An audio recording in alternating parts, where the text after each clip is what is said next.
Dalcan Production. Se spune că fiecare inimă își găsește într-o zi locul unde nu mai doare. Poate acesta este sfârșitul nostru fericit. Tu ai rescris povestea mea, ai adus lumină în inima grea.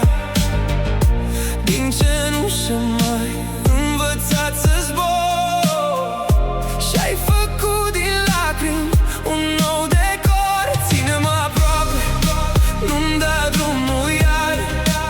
Noi am fost scris sub același cer și același ar. Chiar de stelele s-ar pierde în cer sfârșitul fericit. Începe cu tine. Orașul tace, iar ploaia cade încet. Parcă fiecare strop ne păstrează un secret. Umbra ta dansează peste sufletul meu, ca un vis pe care îl chem mereu. Nu mai caut răspunsuri prin nopți pustii. L-am găsit în ochii tăi în fiecare zi. Ai venit când nu mai credeam în iubire și ai schimbat tăcerea mea în fericire. Lasă lumea să vorbească în zadar, noi ne regăsim în același jar. Două inimi care au învățat să ierte și-au lăsat trecutul în urmă departe.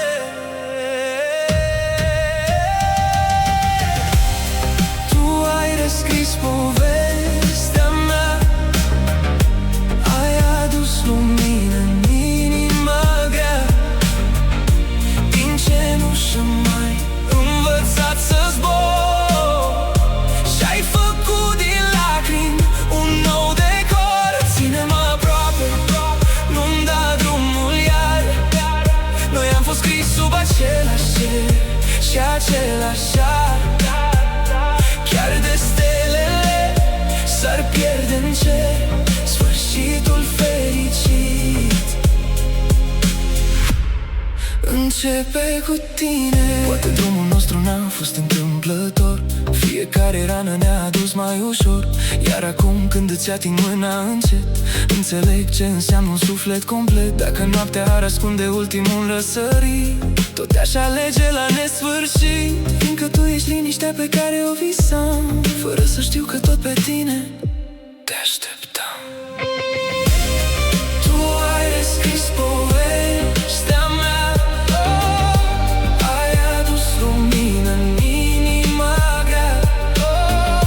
Din cenușă m-ai învățat să zbor și-ai făcut din lacrimi un nou decor. Ține-mă aproape, nu-mi da drumul iar.